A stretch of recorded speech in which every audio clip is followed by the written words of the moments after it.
You know what hurts more than being disrespected by a stranger? Being taken for granted by your own child, the one you sacrificed everything for. The one whose diapers you changed at 3 a.m. The one whose nightmares you chased away. The one whose college tuition you worked double shifts to afford. My name is Margaret, I'm 62 years old, and I've been paying my daughter's mortgage for 3 years. 3 entire years. But last month, when she casually told me over the phone that she didn't expect me to show up for Christmas anyway, like I was some distant relative instead of the woman who gave her life, I made a decision that changed everything. Some people called me heartless. Others called me a hero. My own sister stopped speaking to me for weeks. But here's the thing, I didn't do it for revenge. I did it because sometimes, the people we love the most need to learn the hardest lessons. And sometimes we need to save ourselves before we disappear completely.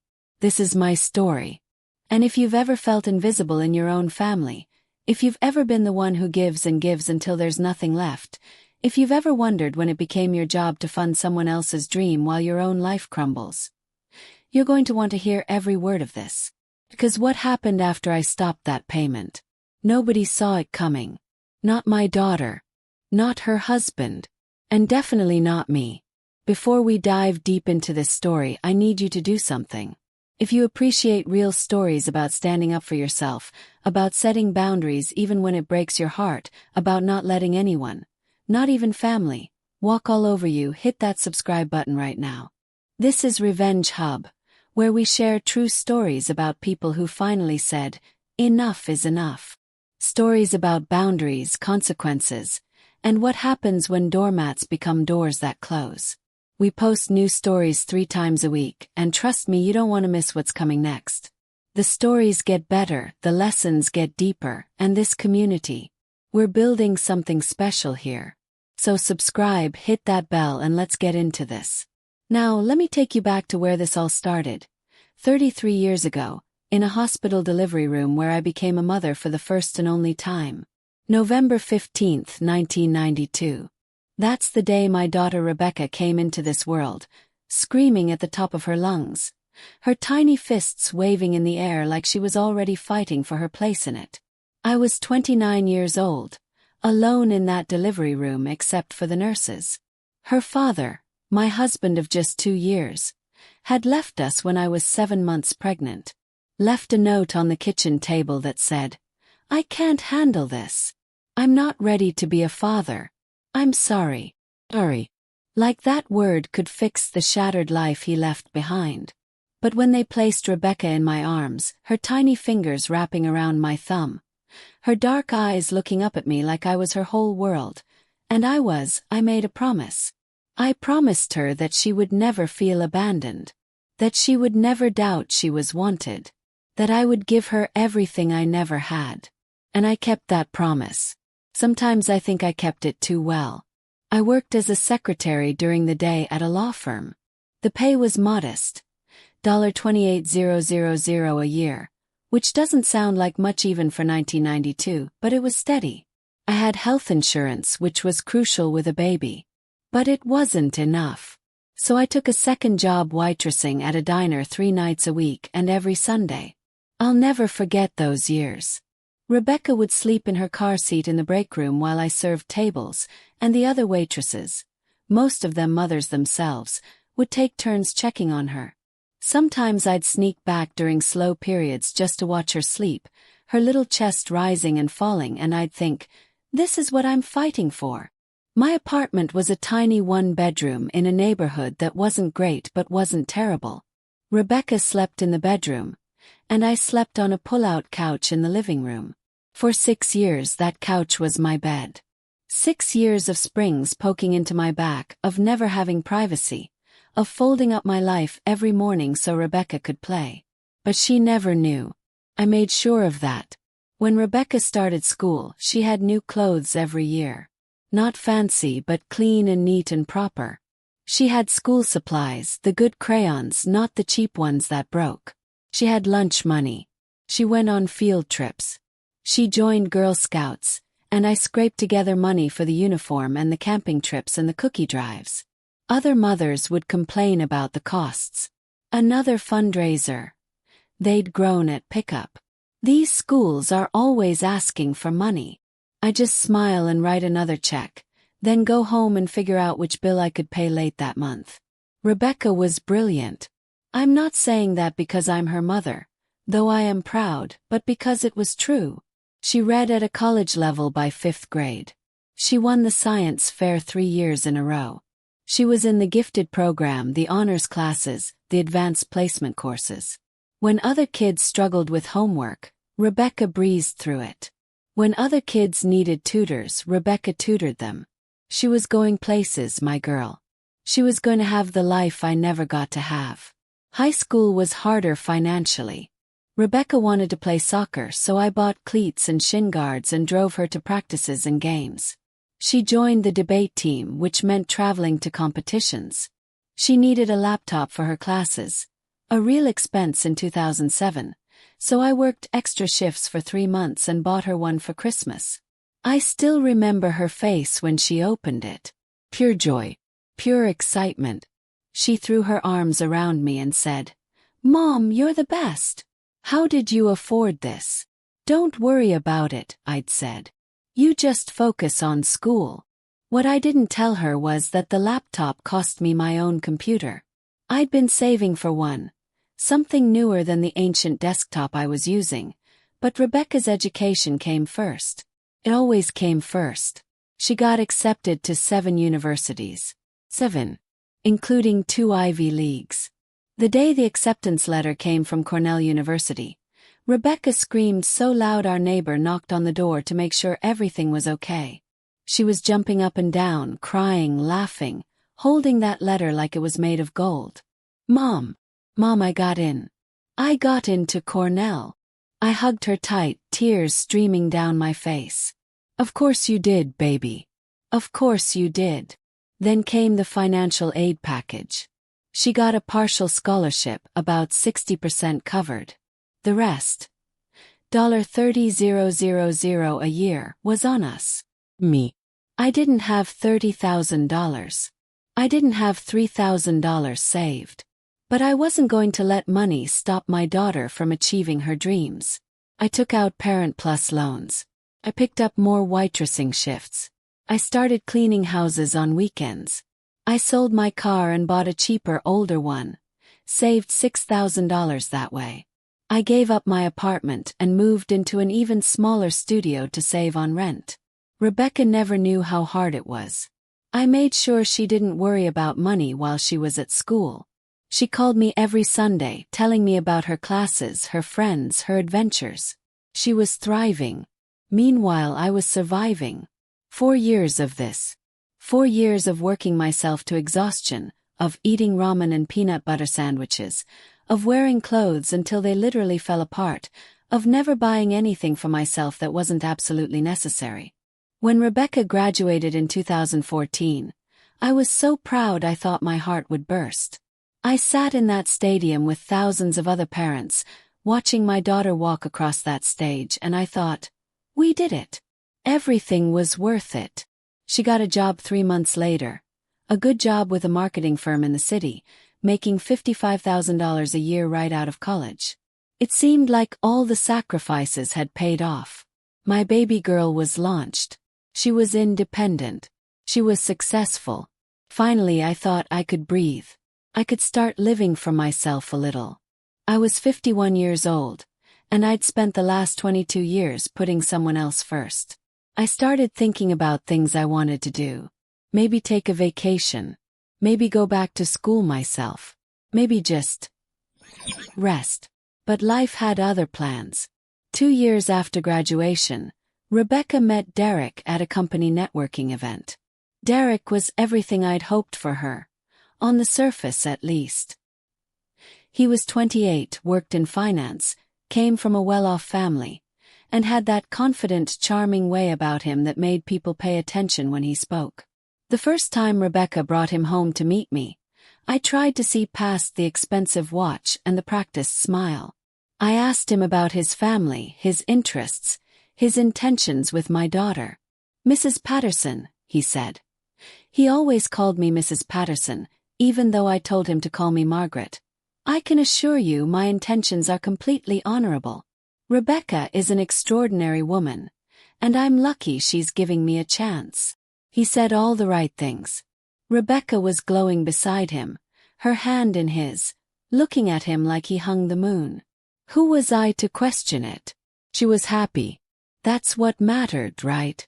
They dated for a year before Derek proposed. The proposal was elaborate.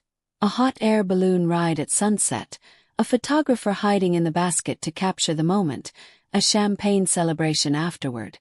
Rebecca called me immediately, breathless with excitement. "Mom," he proposed. "I'm getting married. Can you believe it?" "That's wonderful, sweetheart," I said, genuinely happy for her. "When's the date?" "We're thinking next fall. September wedding. We want it to be perfect." Perfect. That word should have been my first warning. The wedding planning started immediately, and perfect turned out to be expensive. Very expensive. "Derek's parents are paying for half," Rebecca explained when she first showed me the budget. "And Derek and I are covering some. But Mom, we were hoping you could contribute too. It's tradition, right? The bride's family pays for certain things." The amount she named made my stomach drop. It was more than I made in 6 months. "Honey, I don't know if I can afford." "Mom, please." Her eyes got that look, the one that could always break my heart. "This is my wedding. My one wedding. I'm not asking for much. Just help with the dress, the flowers, and the reception venue. Derek's family is doing so much, and I don't want to look like we can't contribute equally." That phrase, "I don't want to look like," should have been my second warning. But I ignored it. Because this was my daughter's wedding day. And what mother wants her daughter to feel embarrassed on her wedding day? I took out another loan. I borrowed from my 401k. Not that there was much in there to begin with. I cashed in the few bonds I had from my own parents. I worked every possible extra hour. The wedding dress alone cost $4,000. The flowers were $3,500. My share of the reception venue was $8,000. I showed up to every dress fitting, every cake tasting, every planning session. I smiled and oohed and awed at all the right moments. And I ignored the fact that Derek's mother, Patricia, kept making little comments. "Oh, you're going with silk flowers on the tables. How economical. The chicken is a nice choice. Not quite as elegant as the beef Wellington we suggested, but nice. I suppose not everyone can afford a honeymoon in Bora Bora. Cancun is lovely too, I'm sure." Each comment felt like a tiny needle. But Rebecca didn't seem to notice, or if she did, she didn't defend me. She was too caught up in becoming part of Derek's world. The wedding was beautiful. I'll give them that. September 23, 2017, was a gorgeous day. Rebecca looked stunning in that expensive dress. The venue was elegant. The food was delicious. The music was perfect. I sat at a table near the back, not at the head table, because Derek's family traditions dictated that only parents of the groom sat there, and watched my daughter dance her first dance with her new husband. I should have felt happy. But I felt empty. Like I'd just paid a fortune for a party where I was barely a guest. After the wedding, Rebecca and Derek moved into an apartment in the city. I saw them occasionally. Every few months, Rebecca would invite me over for brunch. We'd catch up, she'd show me photos from their trips. They'd already been to Cancun, Miami, and wine country. And then she'd have to run because they had plans with Derek's family or friends. I told myself this was normal. She was building her life with her husband. This is what children do, they grow up and move on. I should be happy for her independence. But I missed her. I missed being more than an occasional Sunday brunch. Then came the house. It was a Sunday in March 3 years ago, when Rebecca called with exciting news. "Mom, Derek and I found a house. Our dream house. You have to come see it." I met them there the following weekend. It was in a neighborhood called Willowbrook Estates, the kind of place with names like that, where every house looked like it belonged on the cover of a magazine. The house itself was gorgeous. 4 bedrooms, 3.5 bathrooms, a chef's kitchen, a finished basement, a backyard big enough for the children they planned to have someday. "Isn't it perfect?" Rebecca gushed, walking me through each room. "This can be the nursery when we have kids. This room is Derek's office. This one's my craft room. And look at this master bathroom.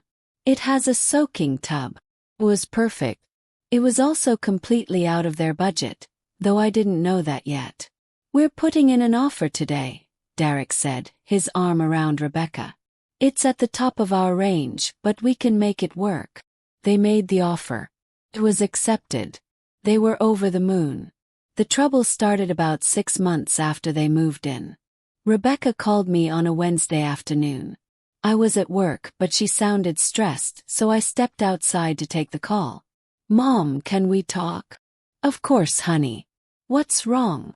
"Nothing's wrong exactly. Just, Derek's parents are investing in his new business venture. They're putting in $50,000 to help him start this financial consulting firm. It's an amazing opportunity for him." "That's wonderful," I said, waiting for the other shoe to drop. "The thing is, with that money going into the business, we're stretched a bit thin on some of our monthly expenses. Just temporarily until the business starts making money.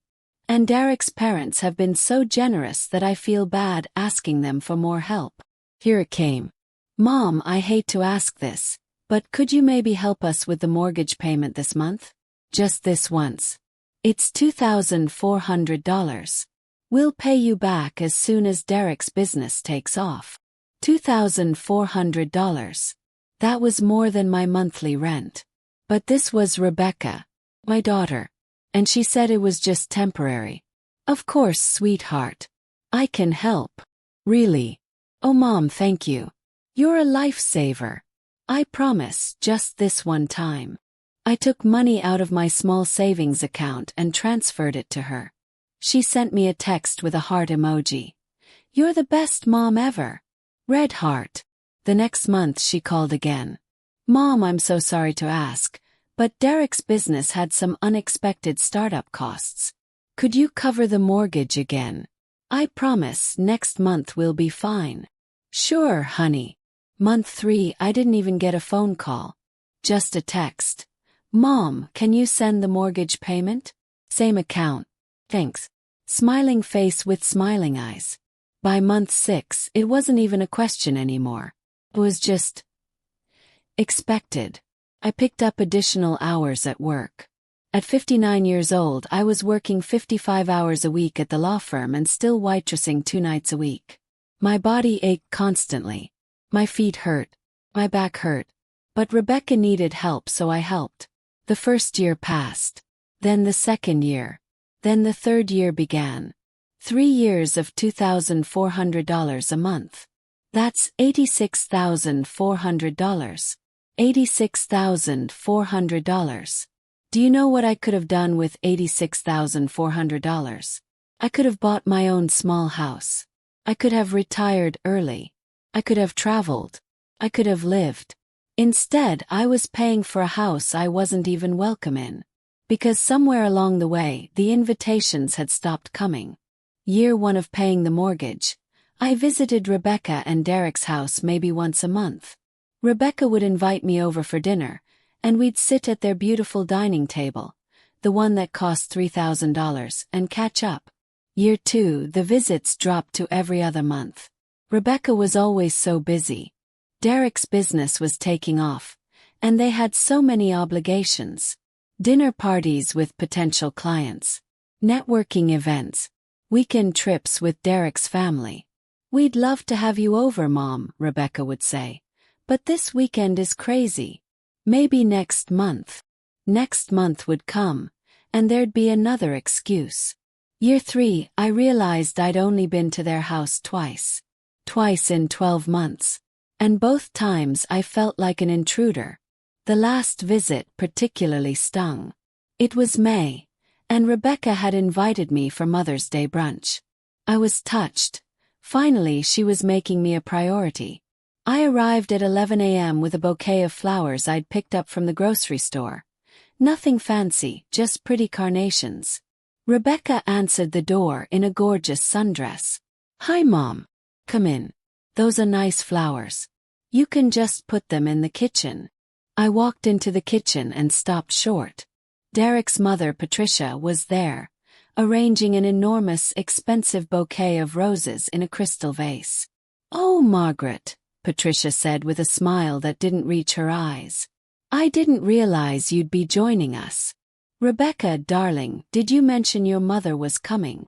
Rebecca's face flushed slightly. "Of course I did, Patricia. It's Mother's Day. Both mothers should be here." But the table was set for 4 people. Rebecca, Derek, Patricia, and Derek's father, Richard. No 5th place setting for me. Rebecca quickly grabbed a plate and silverware, squeezing an extra setting in at the corner of the table. "Sorry, Mom. I thought I'd set it up earlier. You know how crazy mornings are." I sat at my corner spot, my grocery store carnations looking sad next to Patricia's roses, and listened to Patricia dominate the conversation. She talked about Derek's business success, about the country club they just joined, about their upcoming trip to the Hamptons. "Rebecca dear," Patricia said, turning to my daughter, "you and Derek simply must join us. The Wilsons will be there, and Tom Wilson is looking for someone to manage his portfolio. This could be huge for Derek." "We'd love to," Rebecca said, glancing at Derek. "It's the first weekend of June," Patricia continued. "I'll make the arrangements." The first weekend of June was my birthday. I was going to be 62, and I'd hoped, foolishly apparently, that Rebecca might want to spend it with me. "That sounds amazing," Rebecca said. Cleared my throat. "Rebecca, that's my birthday weekend." Rebecca's eyes widened. "Oh, but, we can celebrate your birthday another time, can't we, Margaret?" Patricia said smoothly. "This is a business opportunity." "Of course," I said quietly. "Another time is fine." We never did celebrate my birthday that year. Rebecca sent me a text on the actual day. "Happy birthday, Mom. Sorry we're away. Love you." That was it. Text message. But I kept paying the mortgage. Every month, $2,400 left my account and went into theirs. I stopped going out with my friends. Janet would invite me to movies, to lunch, to book club, and I'd have to decline. "I can't afford it," I'd finally admitted to her. "Margaret, what's going on? You work all the time. Where's your money going?" I didn't tell her. I was embarrassed. What kind of mother admits that she's funding her adult daughter's lifestyle while living in near poverty herself? My apartment was falling apart. The heating barely worked in winter, so I bundled up in layers of clothing and used a space heater. The refrigerator was dying, making terrible noises and barely keeping food cold. The carpet was stained and worn. I couldn't afford to fix anything. Every dollar went to Rebecca. Meanwhile, Rebecca's Instagram was full of photos from fancy restaurants, weekend getaways, new furniture, designer handbags. Her life looked perfect. Filtered, curated, perfect. And I wasn't in any of the photos. I'd become a bank account. An automatic monthly transfer. Not a person. Not a mother. Just a source of money. If this story is hitting home for you, if you've ever felt taken for granted or invisible in your own family, I want you to know you're not alone. And I want you to do something for yourself right now. Subscribe to Revenge Hub. This channel is built on real stories from real people who decided to stop being invisible, who decided they mattered too. We share stories every single week about boundaries, consequences, and what happens when people finally say, enough. Hit that subscribe button, ring the notification bell, and drop a comment below telling me your story. Have you ever felt invisible to someone you sacrificed everything for? You're not alone, and this community is here for you. Now let me tell you about the moment everything changed. The moment I realized I had to choose between saving my daughter's pride or saving myself. October came, and with it, the slow descent toward the holidays. I love the holidays, or at least I used to.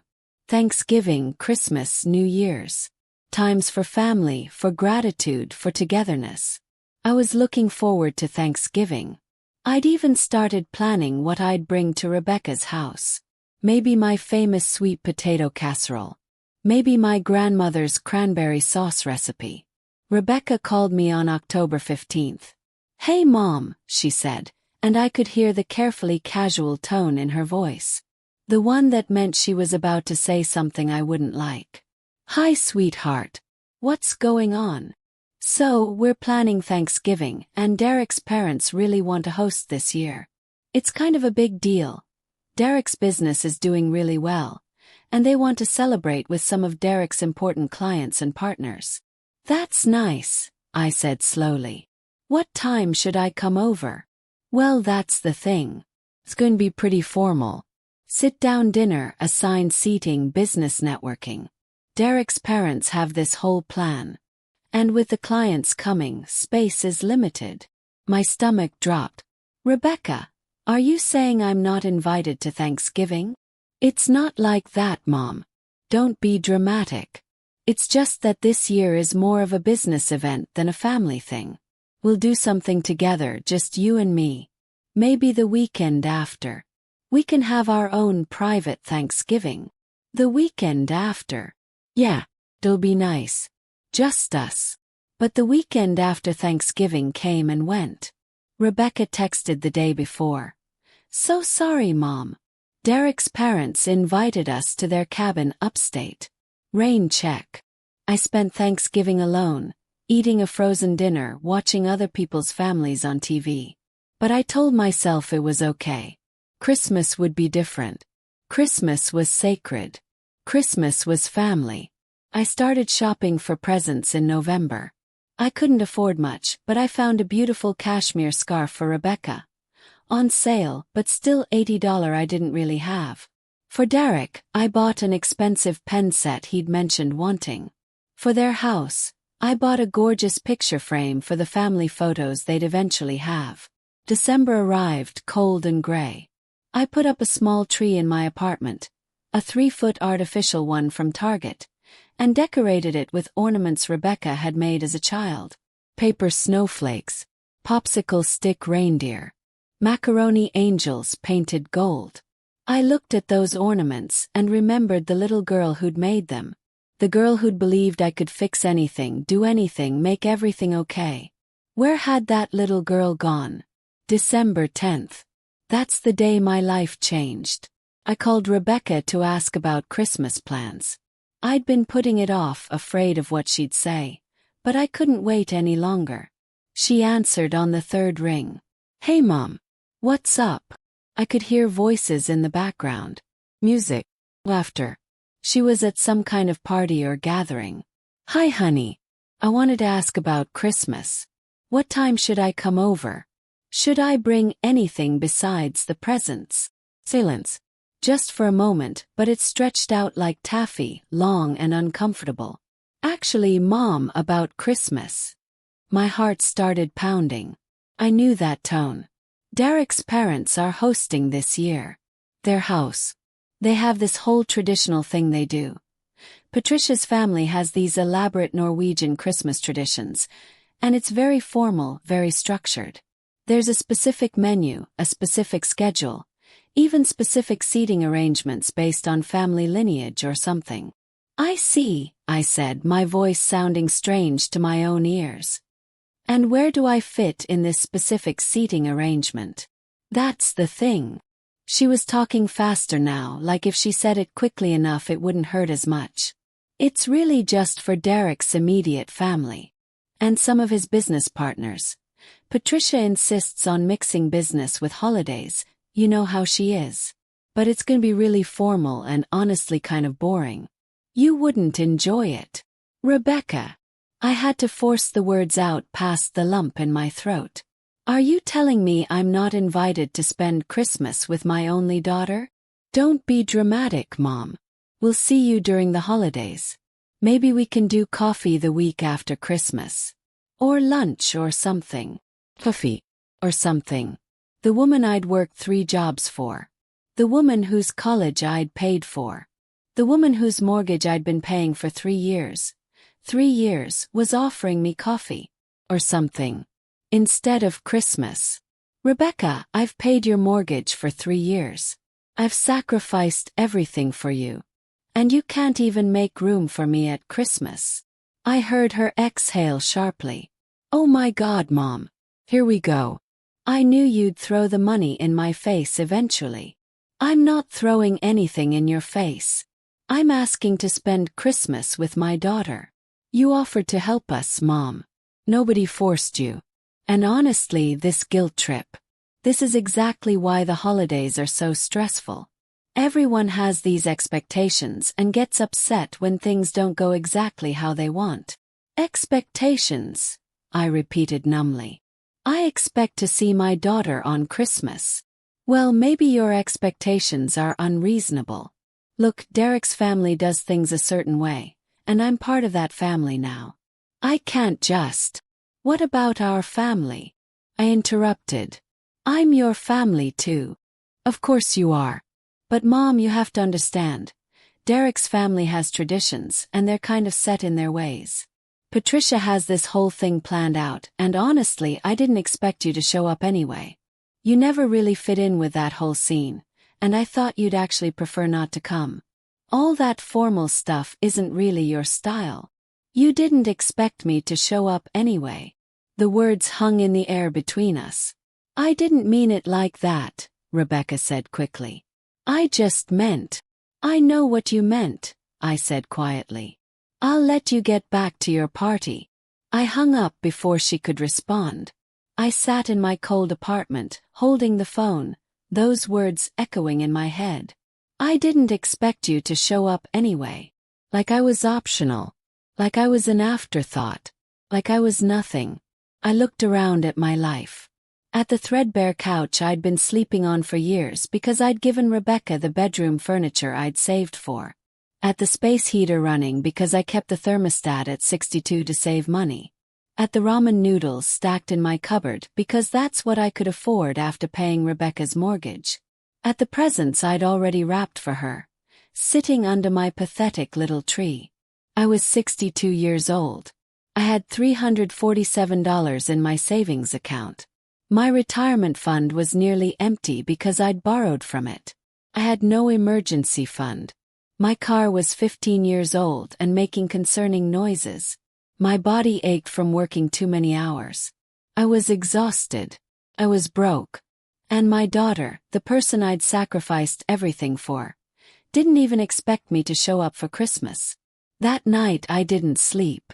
I lay awake on my saggy couch, staring at the ceiling, thinking about every choice I'd made, every sacrifice, every time I'd said yes when I should have said no. By the time the sun came up on December 11th, I'd made my decision. It was time to save myself. December 11th, I called my bank as soon as they opened. Yes, I need to cancel an automatic payment, I told the customer service representative. Certainly. Can I have the details? I gave her Rebecca's account information. The $2,400 monthly payment. The one that had been going out like clockwork for 3 years. Are you sure you want to cancel this? The woman asked.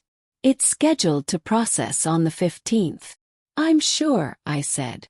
My voice was steady. Certain. All right, it's been cancelled. Is there anything else I can help you with today? No. Thank you. I hung up and sat there for a moment, waiting to feel guilty. Waiting for the panic to set in. Waiting for the voice in my head that always said, "But what will Rebecca do? She needs you." The voice didn't come. Instead, I felt something I hadn't felt in years. Relief. I spent the rest of the day going through my finances. Really looking at them for the first time in months. The damage was worse than I'd thought. My savings account, $347. My checking account, $892. My retirement fund, $4,233. It should have been closer to $60,000 by now if I hadn't borrowed from it and stopped contributing. My credit cards, $8,400 in debt. All from helping Rebecca with various emergencies over the years. My student loans from her college. $42,000 still owed. My total debt. $50,400. My total savings.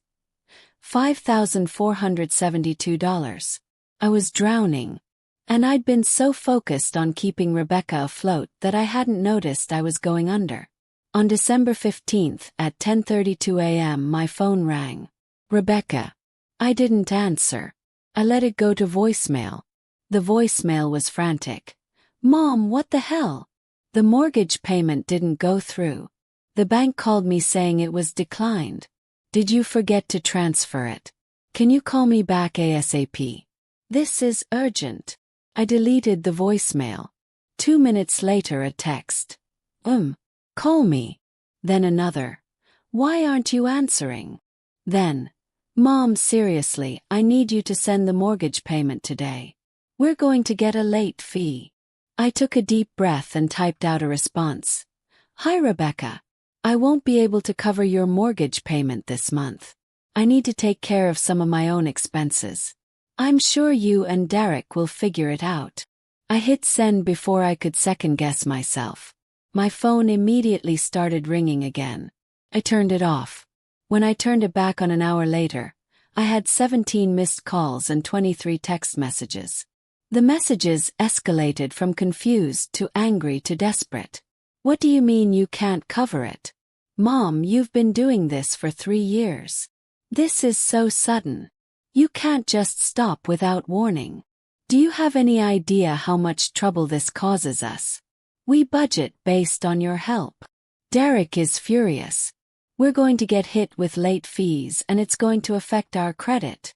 I can't believe you're doing this right before Christmas. What kind of mother are you? That last one stung. But I didn't respond. December 16th, Derek called from his phone. Answered. Margaret, we need to talk. His voice was cold. Professional. Like I was a client who'd failed to pay a bill. Which I suppose is exactly what I was to him. Hello, Derek. What's going on with the mortgage payment? Rebecca is beside herself. I told Rebecca, I can't cover it this month. You two will need to handle it yourselves. Just this month. Or are you saying you're stopping permanently? Pause. I hadn't actually said the words out loud yet. I'm stopping permanently. You can't be serious. We've built our budget around your contribution. We have obligations. And I have obligations to myself. I'm 62 years old, Derek. I have no retirement savings. I'm in debt. I can't keep doing this. So you're just going to leave us hanging. After 3 years of helping, you're just going to pull the rug out from under us. Derek, I said, feeling a strange calmness wash over me. I've been paying your mortgage for 36 months. That's $86,400. Did you know that? Did either of you ever add it up? Silence on the other end. Did you ever say thank you after the first few months? Did you ever ask how I was managing? Did you ever wonder why I stopped going out, why I never took vacations, why I always wore the same old clothes? That's not fair, he said, but his voice had lost some of its edge. What's not fair is that I was killing myself to pay for a house I wasn't even welcome in. What's not fair is that my daughter didn't invite me to Thanksgiving or Christmas, but expected me to keep paying her bills. What's not fair is that I'm 62 years old with nothing saved for retirement, because I gave everything to people who didn't even notice I existed unless they needed money. Margaret, you have good jobs. Both of you. You make excellent money. You go on vacations. You eat at expensive restaurants. You don't need my money, Derek. You never did. You just got comfortable with it. This is going to ruin our credit, he said, and I realized that's all he cared about. Not me. Not the relationship. Not the sacrifices. Just the credit score. Then I guess you'll need to sell the house, I said. Or cut back on the vacations. Or stop eating out 5 times a week. There are solutions, Derek. You just have to be willing to make sacrifices. Like I've been doing for 3 years. Hung up. My hands were shaking, but I felt alive. For the first time in years I felt like I mattered. Like my life was my own. The week before Christmas was eerily quiet. After that initial barrage of calls and texts, Rebecca went silent. Completely silent. Part of me worried. The mother part, the part that had spent 33 years making sure she was okay, wanted to reach out, fix things, to make it better. But another part of me, a newer, stronger part, knew that this was necessary. That silence was a choice she was making, and I had to let her make it. On December 20th, my sister Diane called. Margaret, what on earth is going on? Rebecca called me in tears saying you abandoned her. I didn't abandon her, Diane. I stopped paying her mortgage. She said you've been helping them for years and suddenly just stopped. Right before Christmas. She's devastated. Did she tell you why I stopped? She said she has no idea. Said it came out of nowhere. I took a deep breath. Diane, she didn't invite me to Thanksgiving. She didn't invite me to Christmas. She told me she didn't expect me to show up anyway. That's when I realized I was just a bank account to her. Silence. Then, she said that. Word for word. Oh, Margaret. Diane's voice softened. I'm so sorry. I didn't know. Nobody knew. Because I was too embarrassed to tell anyone that my own daughter had erased me from her life while I was still funding it. What are you going to do? I'm going to take care of myself. For the first time in decades, I'm going to put myself first. Good, Diane said firmly. It's about damn time. You're spending Christmas with us, by the way. No arguments. I spent Christmas at Diane's house with her family. Her adult son Michael was there with his wife and their 2 kids. They welcomed me with open arms, no judgment, no drama. Just family. Michael's youngest daughter, Emma, who was 7, insisted I sit next to her at dinner. She told me about her favorite toys, her teacher, her best friend at school. She asked me about my life, my job, what I like to do for fun. I like to paint, I admitted. Or I used to before I got too busy. You should paint again, Emma said with the certainty that only children have. My art teacher says everyone should make art because it makes your heart happy. Your art teacher is very wise, I said, smiling. After dinner, we all watched Christmas movies together. Emma fell asleep with her head on my lap, and I stroked her hair gently, remembering when Rebecca was this small. When she'd loved me unconditionally. When I was her whole world. Thank you for including me, I said to Diane as I was leaving. Margaret, your family. You're always included. Always. She hugged me tight. And I'm proud of you. What you did took courage. On the drive home, my phone buzzed. A text from Rebecca. Merry Christmas, Mom. That was it. No apology. No acknowledgement. Just 3 words. I didn't respond. January came, and with it, a sense of new beginnings. I sat down with my finances and made a real plan for the first time in years. Without the $2,400 mortgage payment going out every month, I could breathe, could save, could live. I started putting $1,000 a month into a savings account. The other $1,400 I used to pay down my credit card debt and start rebuilding my retirement fund. I went to the library and checked out books on financial planning, retirement strategies, investment basics. All the things I should have been learning years ago but was too exhausted to focus on. I also started doing things for myself. Small things at first.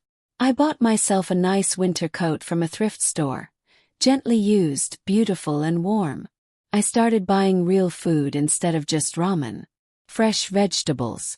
Good bread. Chicken breast instead of the cheapest processed meat. My friend Janet noticed immediately when we met for coffee in early January. You look different, she said, studying my face. Lighter somehow. I stopped paying Rebecca's mortgage, I told her. I decided I was done being ashamed of the truth.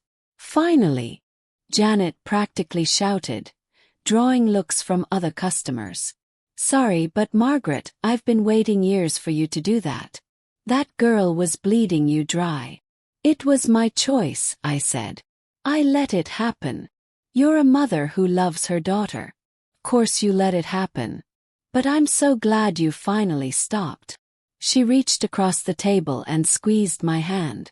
How are you doing? Really? I'm okay. Better than okay, actually. I'm angry sometimes. Hurt a lot of the time. But also relieved. Like I can finally breathe. Have you talked to Rebecca? Not since Christmas. She sent me a Merry Christmas text. That's it. Janet shook her head. She's probably waiting for you to cave. To feel guilty and go back to paying. I'm not going to. Good. Stand your ground, Margaret. You deserve so much better than this. In mid-January, I did something I'd been thinking about for weeks. I enrolled in a watercolor painting class at the community center. It was $75 for 8 weeks. Money I would have felt guilty spending before, but now it felt like an investment in myself. The first class was on a Thursday evening.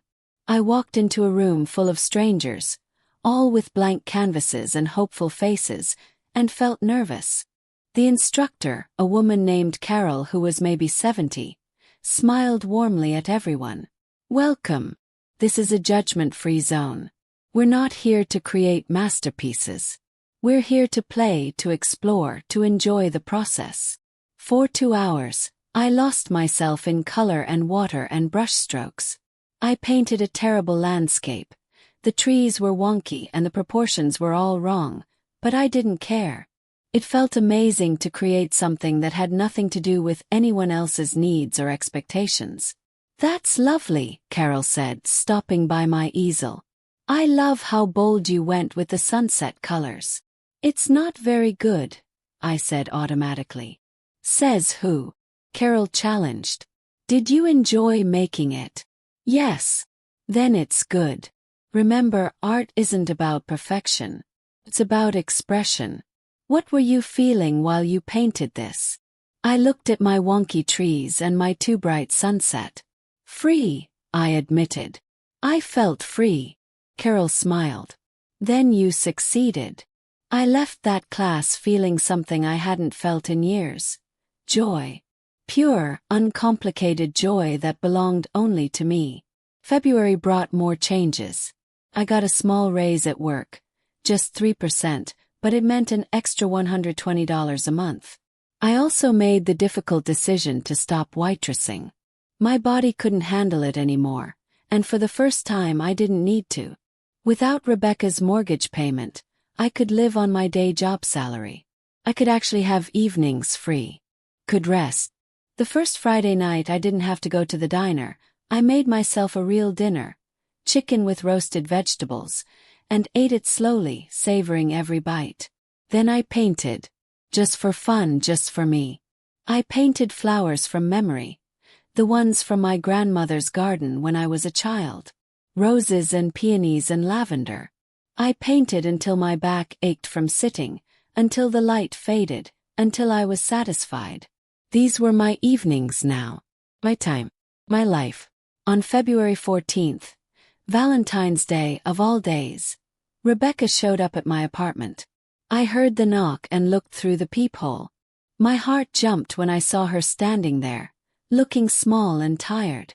Open the door. Hi, Mom, she said quietly. Rebecca. This is a surprise. Can I come in? I stepped aside, letting her enter my small, shabby apartment. I saw her looking around, really looking, maybe for the first time. Her eyes took in the old couch, the space heater, the tiny kitchen, the worn carpet. She looked at my dining table, a card table with 2 folding chairs. At my TV, a 20-inch model from 2008. At my paintings drying on newspaper spread across the counter. You've been living like this, she asked, her voice strange. For years, I said. You just never noticed. She turned to look at me, and I saw tears in her eyes. Derek's mother told me what you said to her. About the 3 years. About the money. About everything. I see. She called me after your conversation. It was not kind. She said I was ungrateful. That I'd been using you. That I should be ashamed. And are you? Yes. Ashamed. Rebecca's face crumpled. Mom, She stopped, took a breath, tried again. I didn't realize. I swear I didn't realize how bad things were for you. You never asked. I know. God, I know. I was so caught up in my own life, in trying to impress Derek's family, in maintaining this image of success. I didn't see what I was doing to you. You told me you didn't expect me to show up for Christmas, I said, my voice steady despite the emotion behind it. Do you know what that felt like? To be dismissed like that by the person I sacrificed everything for. I'm so sorry. The tears were flowing now. I'm so sorry, Mom. I was horrible. I was selfish and thoughtless and cruel, and I don't know how to make it right. Why are you here, Rebecca? She wiped her eyes. Derek and I had a huge fight. After his mother called. After we really looked at our finances and realized we'd been living this ridiculous lifestyle we couldn't afford. After I realized that you'd been struggling so we could pretend to be rich. And we're selling the house. I felt something loosen in my chest. You're selling it. We put it on the market last week. We can't afford it, not without your help, and it's not right to expect that help. It was never right. We're looking at smaller places. A 3-bedroom in Riverside. The mortgage would be $1,400 instead of $2,400. We can actually afford that on our own. That's a good decision. Mom, I know I don't deserve your forgiveness. I know sorry doesn't fix 3 years of taking you for granted. But I want you to know that I see it now. I see what I did. And I'm going to be better. I'm going to be the daughter you deserve. I looked at her. My baby girl, my once sweet child who'd lost her way. And I felt a complicated mix of emotions. Anger, hurt, love, hope, sadness, relief. Rebecca, I love you. I will always love you. But love doesn't mean I have to keep sacrificing myself until there's nothing left. I know. I'm not going to pay your mortgage anymore. Not the new one, not any of them. You're an adult with a good job and a husband with a good job. You don't need my money. I know, she whispered. I don't want your money, Mom. I want my mother back. The one I pushed away. The one I didn't invite to holidays. The one I treated like, her voice broke, like she didn't matter. That's going to take time, Rebecca. Trust isn't rebuilt overnight. I know. But I want to try. Can we try? I looked at my daughter, saw the genuine remorse in her eyes, and thought about what Carol from art class had said. What were you feeling? Right now I was feeling cautious, hopeful, scared, but also open. Open to the possibility that maybe, just maybe, we could find our way back to each other. We can try, I said. But things are going to be different. I need boundaries. I need respect. I need to be treated like I matter, not just when it's convenient. Yes, anything. I'll do anything. And I need you to understand. I have my own life now. I'm taking painting classes. I'm saving for retirement. I'm doing things for myself. I'm not going to drop everything every time you call. That's good, Mom. That's how it should be. I'm proud of you for that. We stood there in my shabby little apartment, the air thick with things unsaid, with years of hurt and hope tangled together. Would you like some tea? Asked finally. I'd like that, Rebecca said. The healing wasn't instant. It wasn't a Hollywood moment where everything was magically fixed with one conversation. It was slow, gradual, sometimes frustrating. Rebecca started calling me once a week just to talk. Not about money, not about problems, just to talk. About her day, about a funny thing Derek said, about a show she was watching. And she asked about me. How was painting class? Did you finish that landscape you were working on? How are things at work? Small questions, but they meant everything. In March, she invited me to lunch. Just the two of us. We met at a small cafe, nothing fancy, and talked for 2 hours. Derek and I are in counseling, she told me. Couples counseling, but also talking about family dynamics. The therapist said I have a pattern of taking people for granted when I feel secure in the relationship. That's insightful, I said. She said it comes from fear. That I was afraid of not being enough, so I tried to be someone I'm not. Someone successful and impressive and perfect. And in doing that, I pushed away the people who loved me for who I actually am. Do you know who you actually are? Asked gently. Rebecca smiled sadly. I'm starting to remember. I used to be the girl who loved camping and didn't care about designer labels. Who'd rather read a book than go to a networking event. Who loved spending Sundays with her mom making cookies. I remember that girl, I said. I miss her. I miss her too. In April, Rebecca and Derek closed on their new house. She invited me to see it before they moved in. It was lovely. Not as big or fancy as the Willowbrook house, but warm and real. 3 bedrooms, a cozy kitchen, a small backyard with an overgrown garden. I'm going to plant vegetables, Rebecca said, showing me the yard. Remember how we used to grow tomatoes on our balcony when I was little? I remember. You were so proud when that first tomato turned red. I want that again. I want real things. Not impressive things. Derek was there, and he approached me somewhat awkwardly.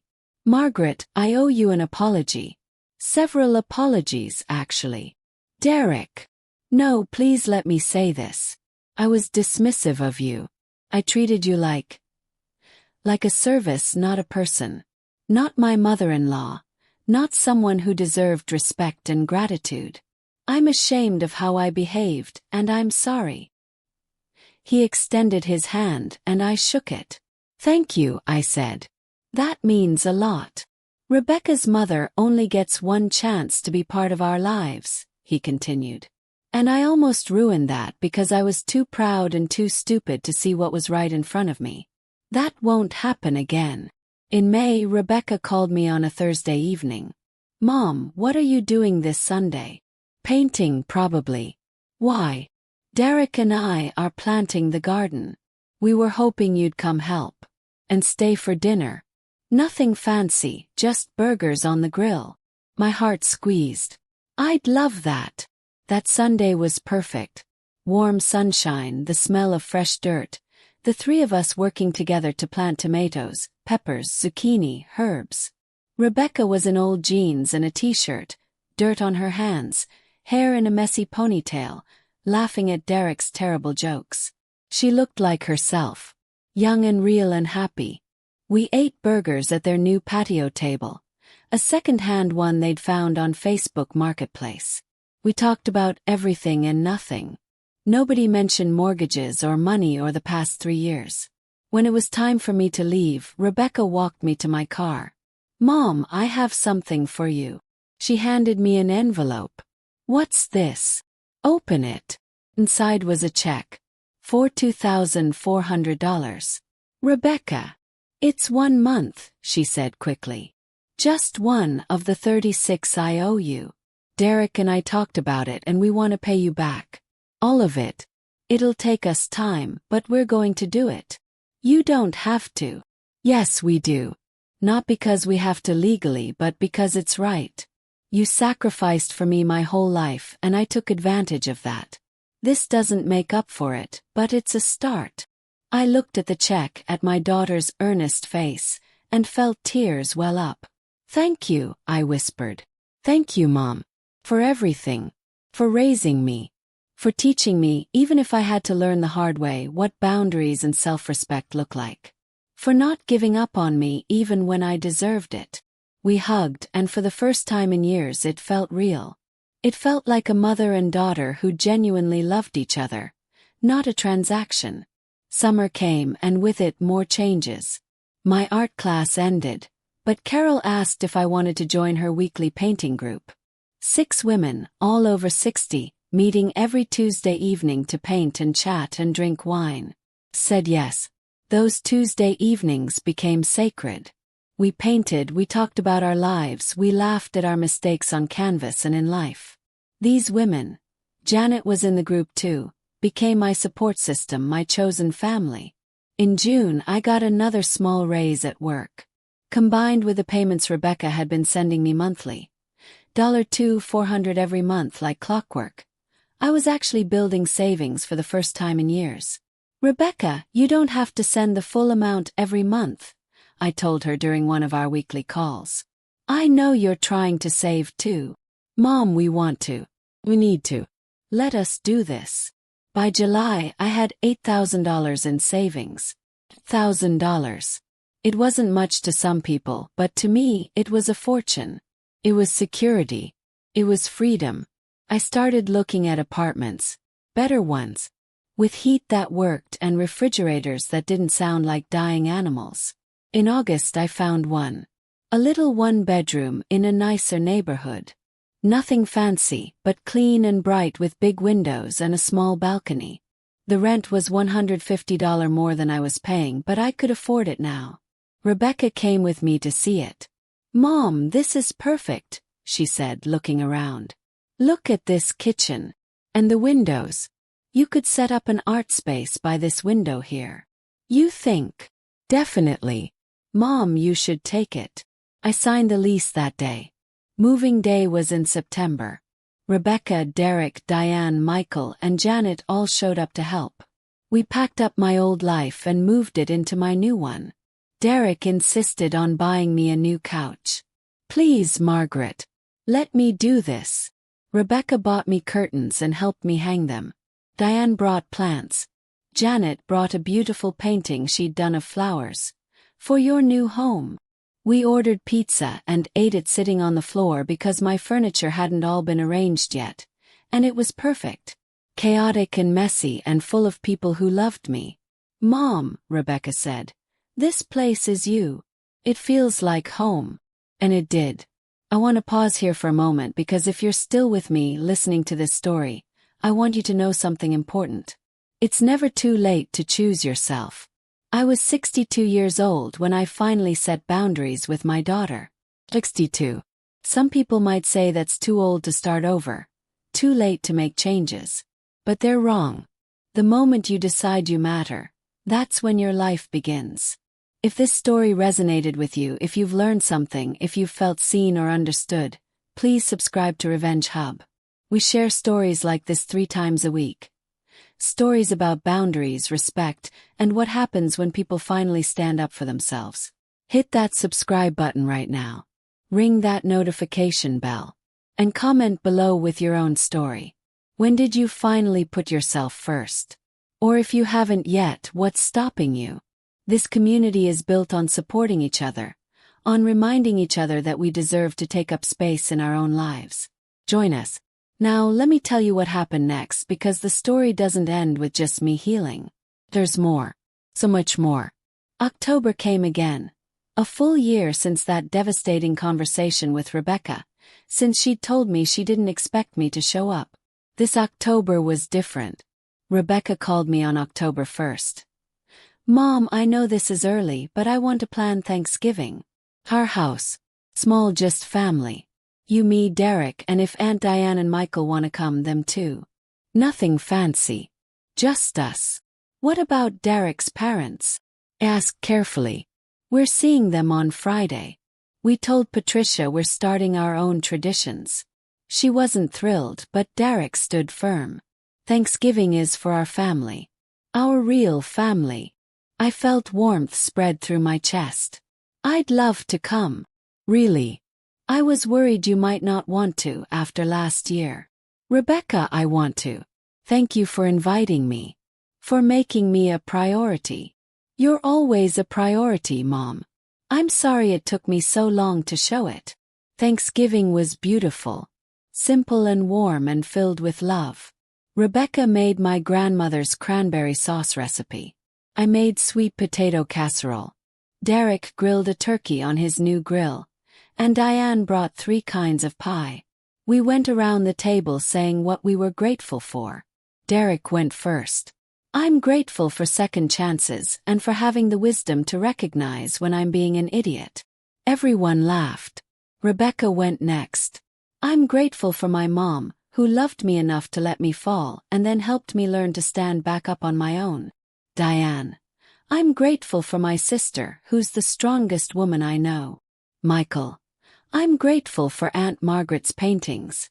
She made one for my daughter, and Emma says it's her favorite thing in her room. When it was my turn, I looked around the table at these people I loved, who loved me back and felt overwhelmed with emotion. I'm grateful for this year.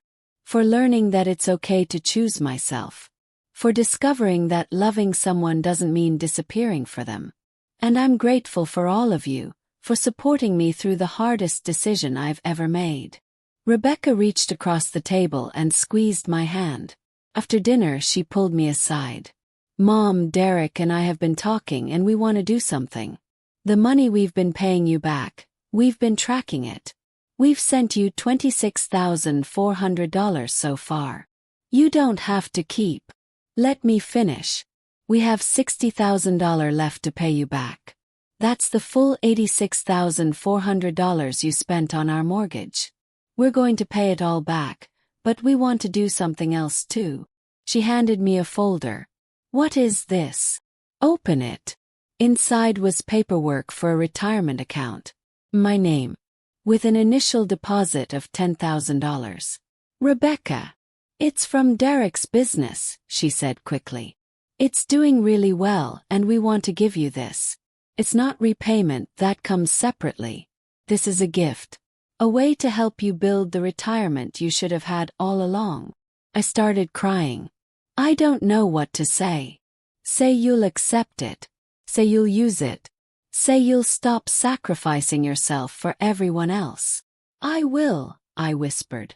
I promise. We hugged and I felt something shift. A final piece of healing clicking into place. December came, and with it, more invitations than I knew what to do with. Rebecca invited me to Christmas. Diane invited me to Christmas Eve.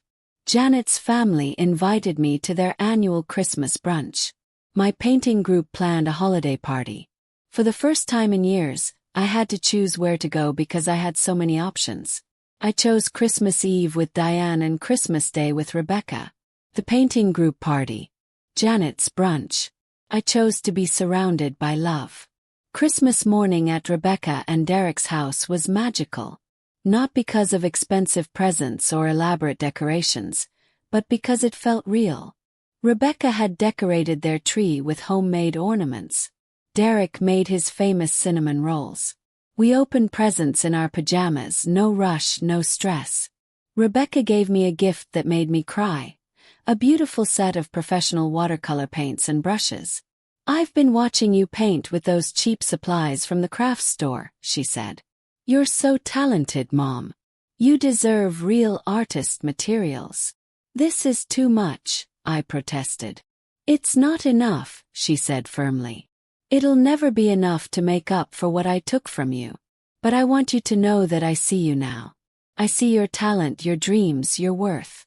Not as my mom but as Margaret. As a person. I also got presents from Derek's parents, which surprised me. Patricia had sent a beautiful scarf with a note. Dear Margaret, I owe you an apology for my behavior. I hope we can start fresh. With respect, Patricia. It wasn't much, but it was something. That afternoon, after we'd cleaned up wrapping paper and eaten too much food, Rebecca showed me something on her phone. Look what I found. She pulled up old photos, me and her when she was little. Birthday parties, Halloween costumes, first day of school pictures. Look how happy we were, she said softly. We were, I agreed. I want that again. Not exactly like it was, we're different people now. But I want us to be close. I want my future kids to know their grandmother. I want you in my life, Mom. Really in it. I want that too, sweetheart. I'm so sorry for the years I wasted. For making you feel invisible. Rebecca, we can't change the past. But we're building a better future. She leaned her head on my shoulder like she used to when she was small, and we sat like that for a long time. Which brings me to now. Today. As I'm telling you this story. It's been almost a year since I stopped paying Rebecca's mortgage. 10 months since that first conversation where we started to heal. My life now looks nothing like it did a year ago. I live in a bright apartment with working heat and a balcony where I grow herbs and tomatoes. I have an art space set up by the window where I paint almost every day. My savings account has $15,000 in it, not including the retirement account Rebecca set up. $15,000.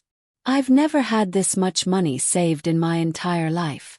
I'm down to one job, just my day position at the law firm. My evenings are mine. I paint, I read, I meet friends for dinner, I take long walks, I live. Rebecca and I talk twice a week. We have lunch once a month. We're building a relationship based on mutual respect instead of obligation. She paid me back the full $86,400 last month. Sent the final payment with a card that said, "This doesn't erase what I did, but I hope it's a step toward making things right. I love you, Mom. Thank you for not giving up on me." I didn't need the money. The monthly payments had been more than enough, but I understood what it represented to her. Accountability, responsibility, respect. My sister Diane says I look 10 years younger. "You're glowing," she told me last week. "I haven't seen you this happy in decades." She's right. I'm happy. Not in spite of what happened, but in some ways because of it. 'Cause I learned that I matter. That my needs are valid. That loving someone doesn't require me to disappear. I learned that the word no is a complete sentence. That boundaries aren't cruel, they're necessary. That sometimes the most loving thing you can do is let someone struggle so they can learn to stand on their own. Rebecca learned those lessons too. She's different now.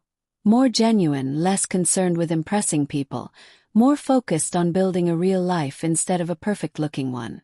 She joined a book club. She volunteers at a community garden. She and Derek have game nights with friends instead of expensive dinners out. "I'm happier now than I was in the big house," she told me recently. I didn't realize how exhausting it was, trying to keep up that image. This is better. This is real. So what have I learned from all of this? What would I tell someone who's in the position I was in a year ago? First, your value is not measured by what you can give until it hurts. For so many years, I believed that being a good mother meant complete self-sacrifice. That love meant giving until there was nothing left. But that's not love, that's self-destruction. Real love includes boundaries. Real love says, "I care about you, but I also care about myself." Real love doesn't require you to set yourself on fire to keep someone else warm. Second, teaching someone to appreciate you isn't selfish. It's necessary. When I stopped paying Rebecca's mortgage, some people told me I was being cruel, harsh, unmotherly. But you know what's actually unmotherly? Raising a child who thinks the world owes them everything. Who doesn't understand the value of money, sacrifice, or gratitude. By setting that boundary, I taught Rebecca one of the most important lessons of her life. I taught her that actions have consequences. That taking people for granted means losing them. That relationships require reciprocity. Third, it's never too late to choose yourself. I was 62 when I made this change. Some people might think that's too old to start over. But age is just a number. It's never too late to decide you matter, to set boundaries, to build the life you deserve.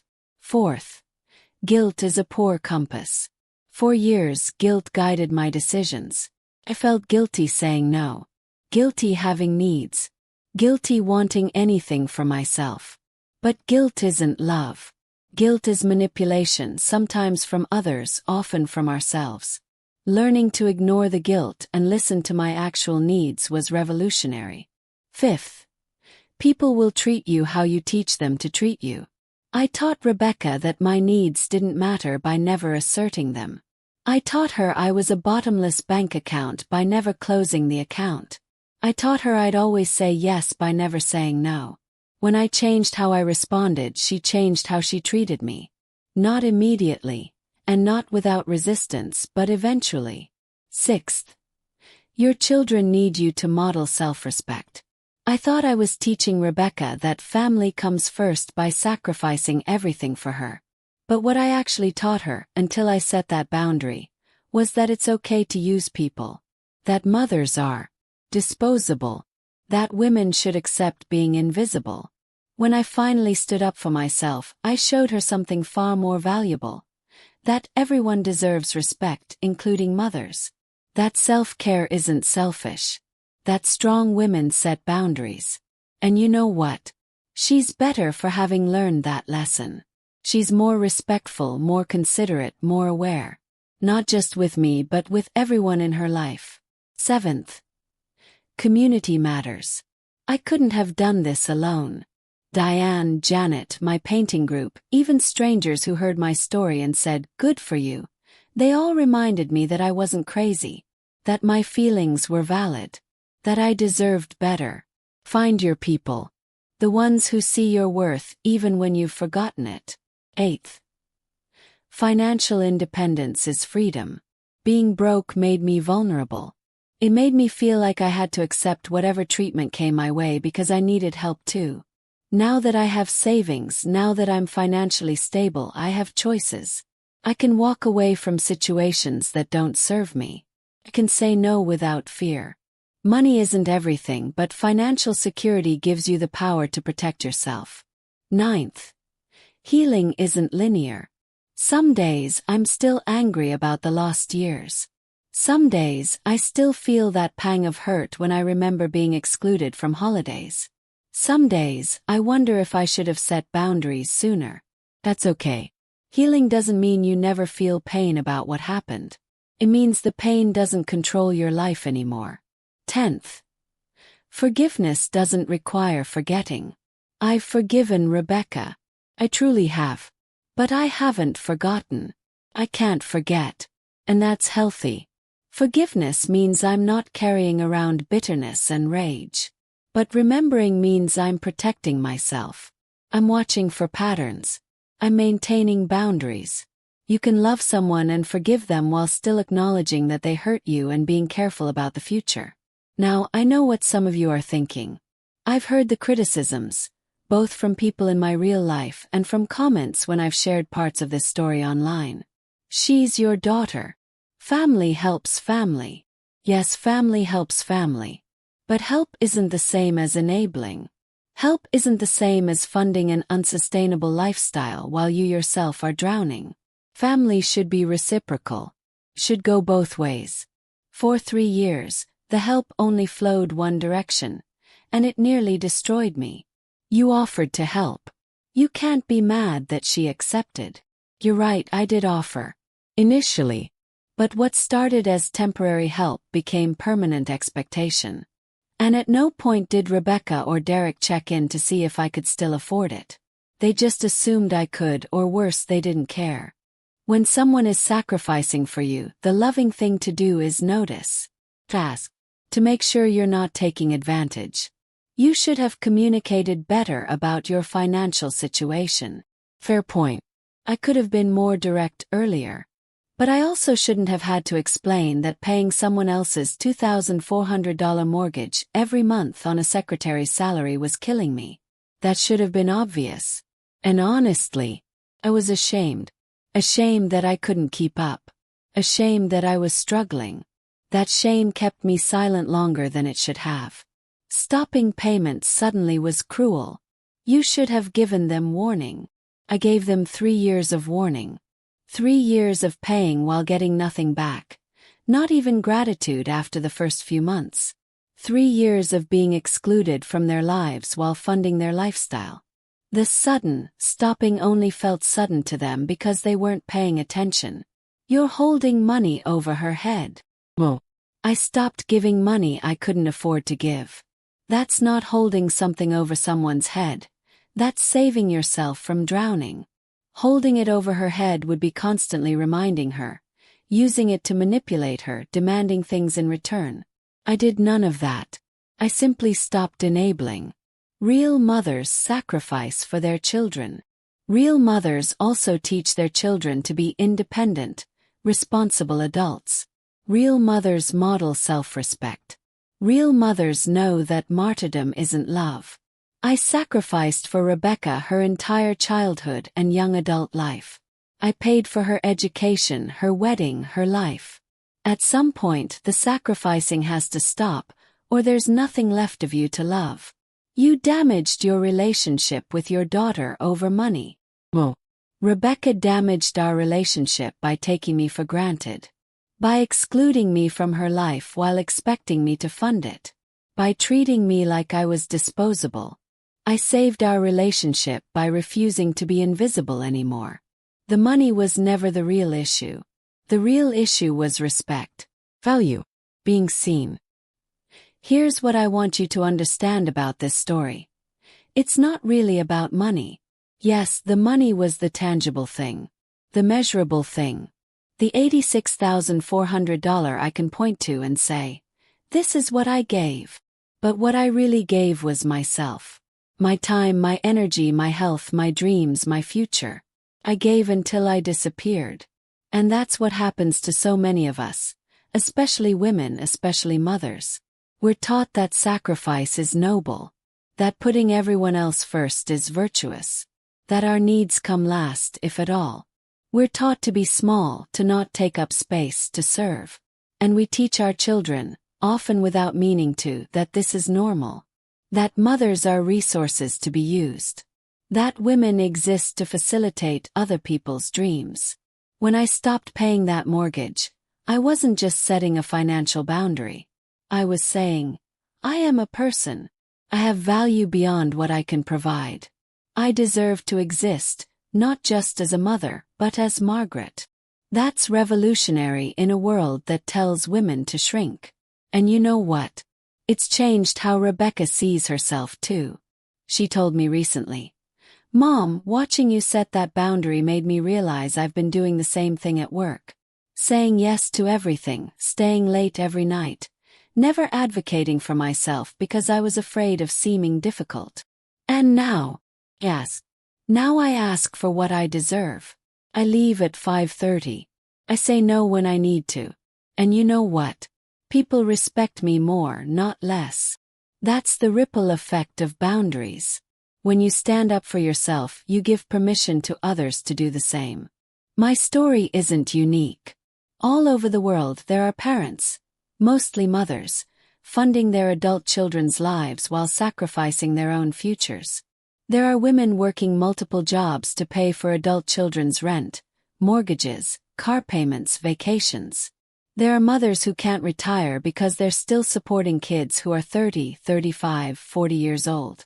There are women who've forgotten their own names because they've spent so long being mom and nothing else. If you're one of those women, I want you to hear this. You are allowed to stop. You are allowed to have boundaries.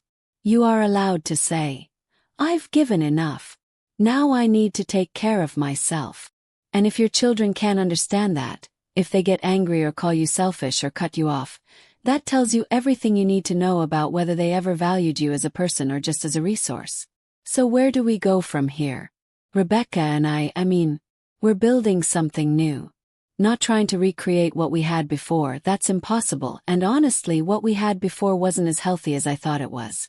We're building a relationship between two adults who respect each other, who have boundaries, who show up for each other because they want to, not because they have to.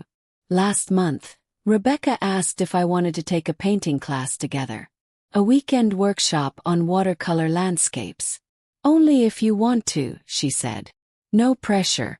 I just thought it might be fun to learn something together. We went. We painted terrible landscapes. Hers was worse than mine, which made her laugh. We had lunch afterward and talked about art and life and nothing in particular. It was perfect.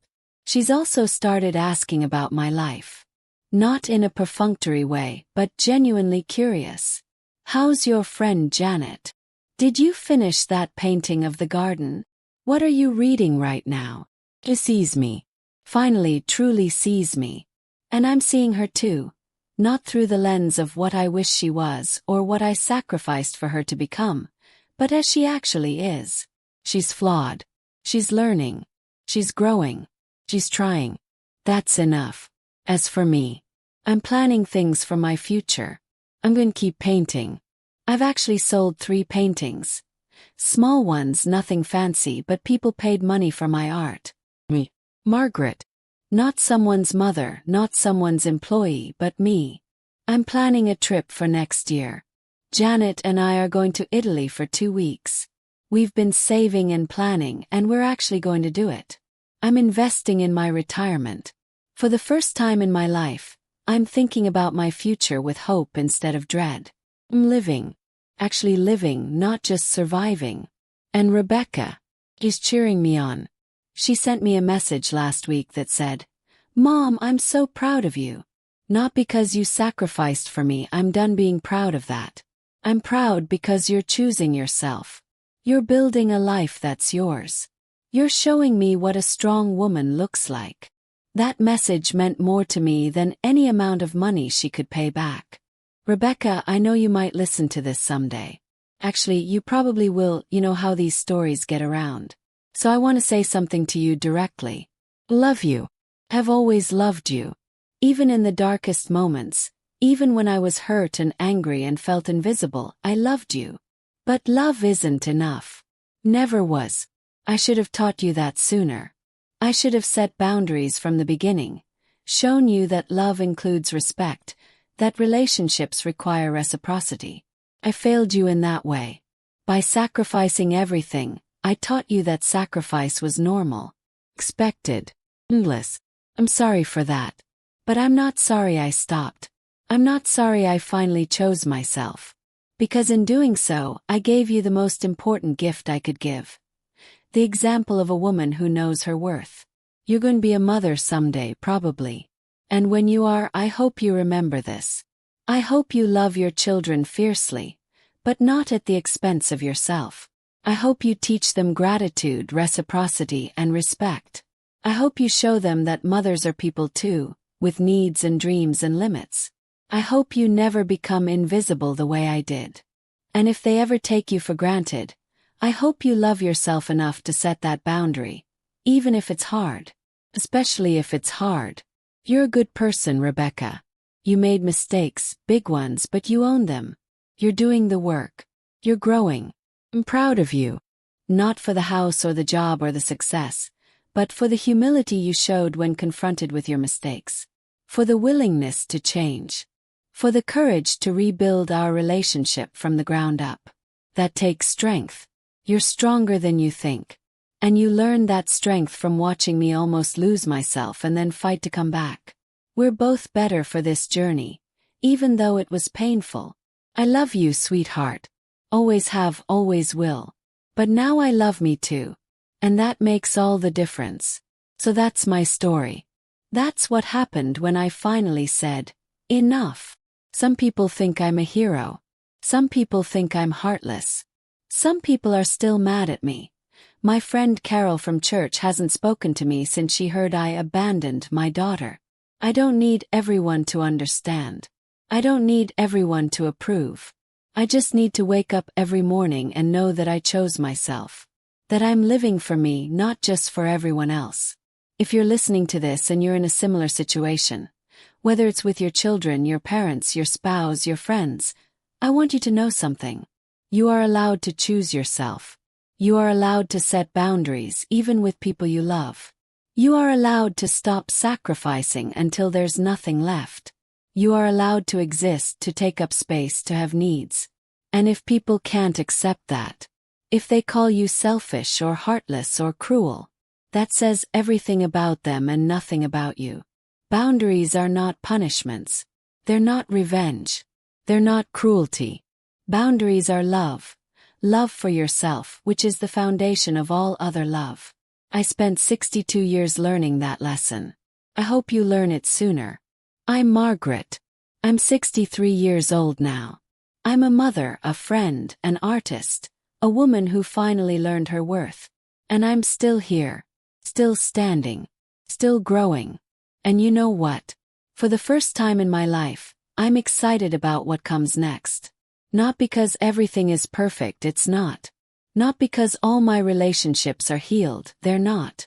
Not because I have all the answers, I don't. But because I finally know that whatever comes next, I'll face it as a whole person. Not as half a person who's given everything away. Not as an invisible woman who exists only to serve. It's me, Margaret. Complete and worthy and enough. That's my revenge, if you want to call it that. Not destroying Rebecca's life. Not punishing her. My revenge was choosing myself. Building a life that's mine. Refusing to disappear. And you know what? That's the best revenge of all. Thank you for listening to my story. If it resonated with you, if you learned something, if you felt seen or understood, please subscribe to Revenge Hub. We share real stories from real people 3 times a week. Stories about boundaries, consequences, standing up for yourself, and refusing to be invisible. Hit that subscribe button right now. Turn on notifications so you never miss a story. And please leave a comment. Tell me your story. Tell me about the boundaries you've set or the ones you need to set. This community is about supporting each other, reminding each other that we matter, that we're worth fighting for. You're not alone. Whatever you're going through, whatever boundary you're afraid to set, whatever sacrifice you're making that's killing you, you're not alone. And you deserve better. So subscribe, engage with this community, and let's keep building something special together. Until next time, remember, choosing yourself isn't selfish. It's survival. This is Revenge Hub, and I'll see you in the next story.